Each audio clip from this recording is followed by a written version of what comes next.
पुराने जमाने में लोग काला जादू और काले शक्तियों पे अंधा विश्वास करते थे, लेकिन जहां साइंस और टेक्नोलॉजी इतनी तरक्की कर चुकी है, वहीं आज के जमाने में भी कोई व्यक्ति किसी इंसान के दिमाग का सूप बनाकर पीता हो, वो भी इसलिए ताकि वो ज्यादा बुद्धिमान और ताकतवर बन सके। तो आज मैं एक ऐसी इंटरेस्टिंग केस बताने वाला हूँ जिसे सुनकर आप भी सोच में पड़ जाओगी कि आज के जमाने में भी कोई इंसान ऐसा कर सकता है। तो चलिए हर बार की तरह शुरू से शुरुआत करते हैं और ऐसे ही इंटरेस्टिंग केस देखने के लिए जल्दी से इस चैनल को सब्सक्राइब कर लीजिए।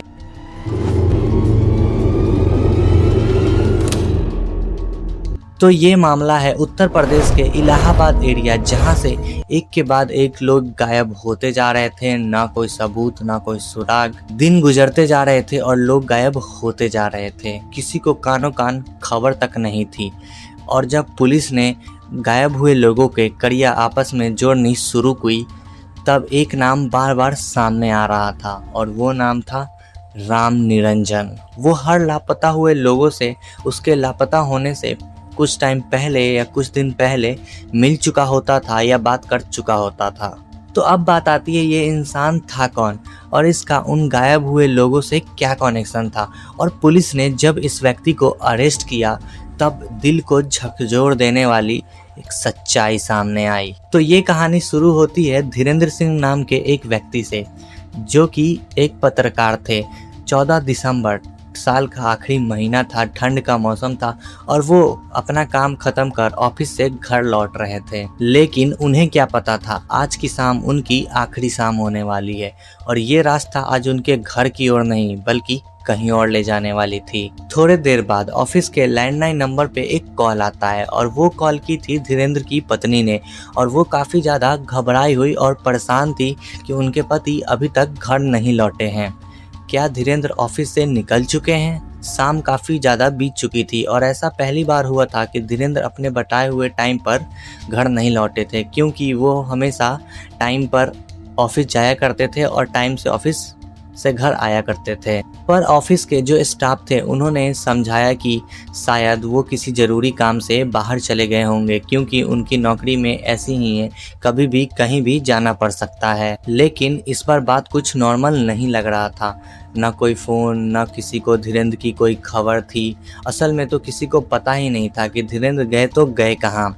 ऐसे ही 1 दिन, 2 दिन, 3 दिन का समय गुजर जाता है। 17 दिसंबर यानी धीरेन्द्र के लापता होने के 3 दिन बाद उसके परिवार वाले इलाहाबाद के कीड़गंज थाने में जाते हैं और धीरेन्द्र की मिसिंग कंप्लेन लिखवाते हैं। अब यहाँ से पुलिस अपनी इन्वेस्टिगेशन स्टार्ट करती है। मामला तो गुमशुदगी का लग रहा था, पर यहाँ मामला कुछ और ही था। पुलिस अपनी इन्वेस्टिगेशन स्टार्ट करती है, पर उनके हाथ कुछ भी नहीं लगता है और एक तरफ उनकी फैमिली ये सोच में डूबी हुई थी कि आखिर वो जिंदा है भी या नहीं। और अब इस केस में एक नया मोड़ आने वाला था। जब पुलिस ने धीरेन्द्र की कॉल हिस्ट्री चेक की तो उसमें एक नंबर मिला। 11 दिसंबर को धीरेन्द्र के फोन से एक कॉल किया गया था, ठीक उसके गायब होने से 2 दिन पहले। और वो कॉल किया गया था उसी इलाका में रहने वाली एक महिला फूलन देवी को, जो कि जिला पंचायत की एक सदस्य थी। अब जैसे ही ये नाम सामने आता है तो पुलिस ने पूछताछ के लिए फूलन देवी को बुलाया, लेकिन फूलन देवी ने साफ मना कर दिया। उसने बोला कि दरअसल ये कॉल तो मेरे नंबर पे आया था,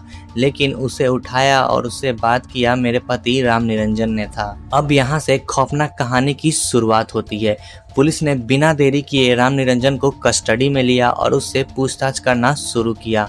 लेकिन हर सातिर अपराधी की तरह इसने भी पुलिस को गुमराह करने की कोशिश की और सच पर झूठ का चादर चढ़ाया। उसने पुलिस को बताया कि हाल फिलहाल में ही मेरी दोस्ती धीरेन्द्र से हुई है और कामकाज के सिलसिले में कभी काल बात हो जाती थी। अब पुलिस के पास कोई पुख्ता सबूत न होने के कारण पुलिस उसे ज़्यादा देर तक कस्टडी में नहीं रख सकती थी और शायद पुलिस को भी ऐसा लग रहा था कि वो सच बोल रहा है, इसलिए पुलिस उसे छोड़ देती है। पर इसी दौरान पुलिस के सामने कई और सारी गुमशुदगी केस सामने आ गई और जब पुलिस ने इन सारी केसों को आपस में मिलाना चाहा तब उनके होश उड़ गए, क्योंकि एक नाम बार बार सामने आ रहा था और वो नाम था राम निरंजन। इसीलिए फिर से बिना देरी किए हुए पुलिस राम निरंजन को कस्टडी में लेती है और उससे इस बार डायरेक्ट पूछती है कि धीरेन्द्र कहाँ है और बाकी के लोग कहाँ हैं और तुमने उन लोग के साथ क्या किया। तो शुरुआत में इसमें बहाने बनाए, इधर उधर की बातें की, लेकिन जब पुलिस इससे सख्ती से पेश आती है और उसे पूछती है तब इसने सारी सच्चाई बताई, जिसे सुनने के बाद पुलिस वाले के होश उड़ गए। उसने बताया कि उसने अपने साले के साथ मिलकर धीरेन्द्र और बाकी लोग को मार डाला और उसने कई जगहों के एड्रेस भी बताए। अब पुलिस इसकी बताई जगह इलाहाबाद रिवर रोड पे पहुंचती है तो पुलिस को वहां पे कई सारे लाशें मिलती है और सबके धड़ तो थे पर सर सबके गायब थे।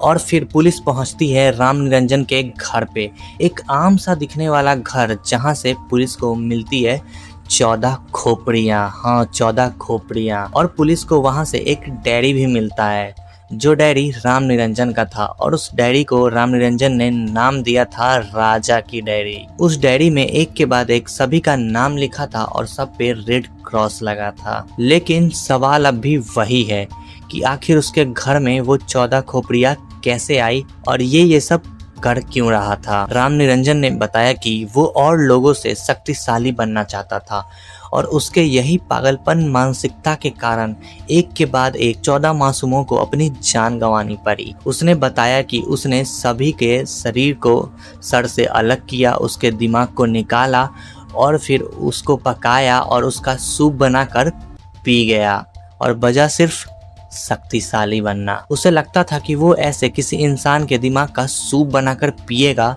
तब सामने वाले की शक्तियाँ उसके अंदर आ जाएगी। और उसके घर में जब खुदाई की गई तो कई सारे बिना सर के धड़ मिले, उसमें से 10 की तो पहचान हो गई पर बाकी की पहचान कर पाना मुश्किल था। फिर इलाहाबाद कोर्ट ने इसे उम्र कैद की सजा सुना दी। तो ये थी एक सच्ची घटना के पीछे की पूरी सच्चाई, कैसे एक व्यक्ति के शक्तिशाली बनने के नीच सोच के कारण 14 निर्दोषों को अपनी जान गंवानी पड़ी। तो इस पूरी केस पे आपकी क्या राय है, कमेंट करके जरूर बताएं और ऐसे ही क्राइम डॉक्यूमेंट्रीज देखने के लिए वीडियो को लाइक करके चैनल को सब्सक्राइब कर ले। तो आज के लिए इतना ही, फिर जल्द मिलते हैं एक और नए केस के साथ।